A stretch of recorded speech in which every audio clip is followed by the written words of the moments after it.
Heyo, Valis here. And I've been seeing a lot of people make some videos on the new Halo Infinite season that's come out and all the disappointment surrounding it. And it made me think, maybe I should go back and check out the original and see where the love for this franchise started and if it still holds up to this day. The year is 2000, the dawn of a new millennium and the start of a new business venture for the tech juggernaut known as Microsoft. Deeming Sony's PlayStation as a threat to their PC gaming market share, the Xbox was announced in March of 2000 and took the audience, investors, and gamers everywhere by storm. It was announced that the console would run on a specific version of Windows and utilize the company's DirectX technology, allowing developers to easily transition from developing their games for PC to the new console. However, all of this would amount to dog shit if the giant black box couldn't deliver on games. And given the fact that Sega just got their asses handed to them, Nintendo and Sony were already well established and experienced with developing and publishing games for their consoles, there was some serious skepticism on whether Microsoft could excel in this new landscape. But little did everyone know, Microsoft was working on a secret weapon. Let's take a step back to the year 1997, around the same time that Microsoft started internally shooting the shit with developing a console of their own. A little-known independent developer by the name of Bungie Studios was working on something new as well. They weren't as widely known as they are now, but the team over at Bungie had a bit of success with their first initial titles on PC, and the developers then began to work on what they believed would be their next first-person shooter, while concurrently exploring an RTS-style tank battle game, in which the team would eventually decide to commit fully to the latter. But when the team began experimenting with different control styles for operating tanks and units, they ended up having more fun actually driving the tanks themselves, as opposed to having the computer automatically drive the units to a predisposed location. And it was upon this groundbreaking discovery that playing is actually more fun than watching that the team would reimagine this vision as a third-person shooter. And through some good old-fashioned elbow rubbing, the executives over at Bungie were able to catch the attention of a Mr. Steve Jobs over at Apple. Impressed with the pitch, Jobs announced the existence of Bungie's next game, Halo, at the 1999 Macworld Conference and Expo, and that it would be released simultaneously on Mac and PC. But Bungie was burning through cash faster than Chief can find a good angle. Give me an angle!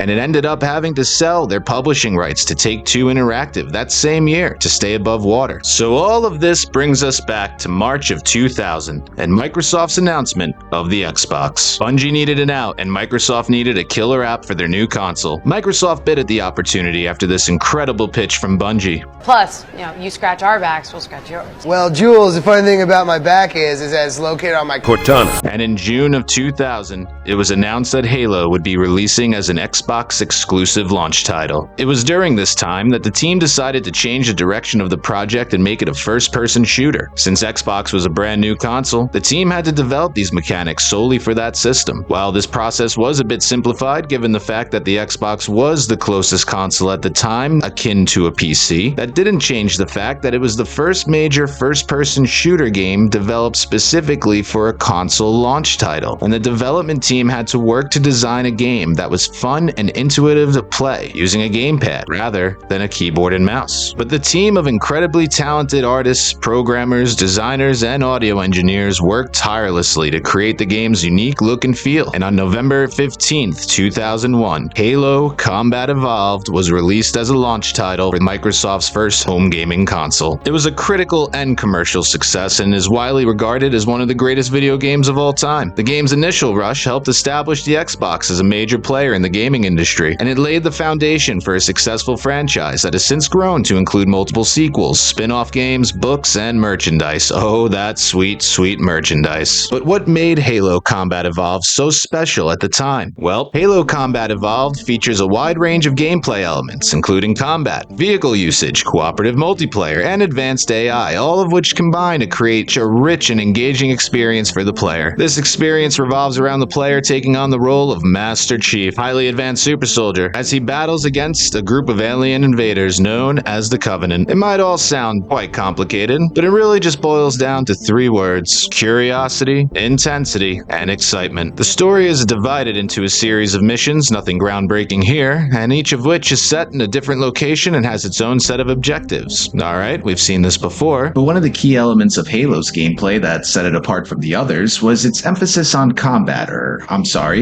Evolved. You get access to a wide range of weapons, including pistols, rifles, energy weapons, as well as a variety of grenades and other explosive devices devices, which is all well and good, but it's really the vehicles that changed the game for everyone at the time. You had warthogs, you had banshees, you had tanks, you had whatever you could imagine at your disposal. And these vehicles weren't relegated to their own levels and subsections. No, they truly provided you with new tactical options and even opened alternative routes to navigate the game's environments in new ways. You can even choose to drive them yourself or decide to hop on the 50 and assign an AI companion to take the wheel. And this AI implementation touched all facets, with another example being the ability for the game's enemies to react and adapt to your actions in real time, which was astonishing to experience at the time and really helped give this game a level of depth and replayability that was quite unusual for console first-person shooters up until this point. It also provided a dynamic and challenging game experience, keeping the game fresh and unpredictable at times, as you must constantly adapt to the actions of your opponents. In my opinion, this is best showcased on the level of the Silent Cartographer. Which, fun fact, was actually one of the earliest pieces of development on the rework title that really motivated the team to push forward with this concept for the game. And it's funny because you can even see the rudimentary framework for what would eventually become the open zone concept seen in Destiny roughly 12 years later, in that you're given an objective but no clear-cut path. Thinking about it, maybe they took that a little too far in Destiny. Silent Cartographer, in my opinion, is one of the greatest levels in the entire game, if not the best, and it perfectly encapsulates what the vision was for this game. You start on a beach assault, surrounded by your fellow soldiers, just mowing down Covenant. You discover an underground network, shoot first and ask questions later. This level has grunts, elites, hunters. God, the whole damn cavalry is after you here. The next thing you know, you're thrust into a tundra, and oh shit, now there's a tank. Okay, this game can't get any cooler, right? Oh my god. I swear, if this level was re-released today as a standalone purchase, it would be better than half the games available. And let's talk about the Flood for a second. We thought we had it all figured out. I remember this level for the first time playing in 2001. I was scared shit. We don't even experience it firsthand. We see it all through a video recording. And when you get to the end of the game, it's just a smorgasbord of all the shit that you've been through. You got vehicles, you got explosions, you have whatever it is, you name it, they had it. And the best part, you could do all of this with a friend on the comfort of your own couch. I can't even begin to count the amount of nights spent with friends and family, helping out our fallen Marines and discovering the mysteries hidden deep within this ring together. But speaking of this ring, how did Bungie create the world of Halo? The creation of the world in Halo Combat Evolved was a multi-step process that involved a number of different teams and techniques. The world of Halo was designed to be immersive, believable, and to provide a rich backdrop for the game's intense combat scenarios. And it was severely boosted by Microsoft's vast wealth and resources being dedicated to the newly formed division. The game's focus on player movement and combat, innovative vehicle controls, and an advanced AI system just really set it apart from other first-person shooters at the time. But first and foremost, the game's writers and designers created a detailed backstory and mythology for the Halo universe. This included the history of the human race, the origins of the Covenant, and the various planets and technologies that are featured in the game. These elements, inspired by various sources, including the works of science fiction writers such as Joseph Conrad and Arthur C. Clarke, helped to create a rich and believable world that players could explore and engage with. With this foundation in place, the game's artists were able to create the various environments that the player would explore in the game. Designing and creating the game's levels, as well as building the assets that would populate them, was done through a variety of techniques, including 3D rendering, modeling, and animation, some of which was never before seen on a home console exclusive. And tying a shiny bow on this knot was the game's audio team. My god, they played such a crucial role in creating the world of Halo, as they created a wide range of sound effects, music, and dialogue that helped to bring the game's environments to life. I mean, you ask any gamer at the time what this was,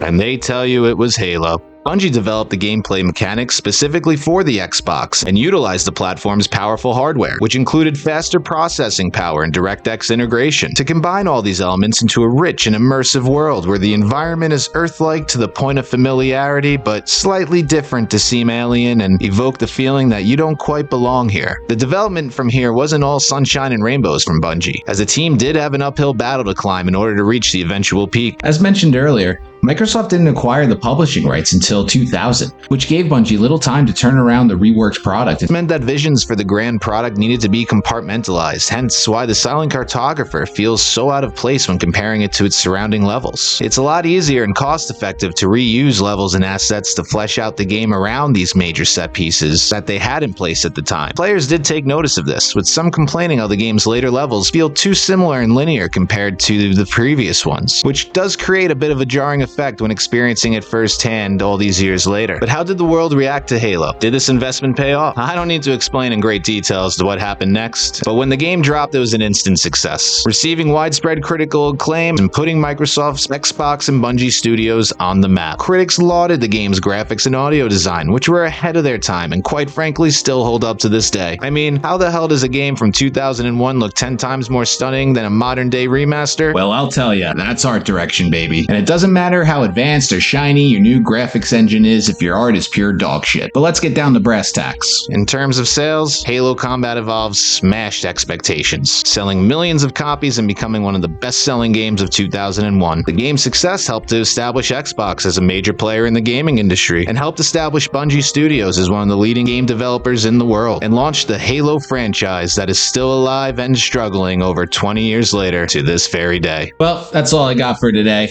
I hope you enjoyed the video. Please like and subscribe and stay tuned for more content. Stay neat.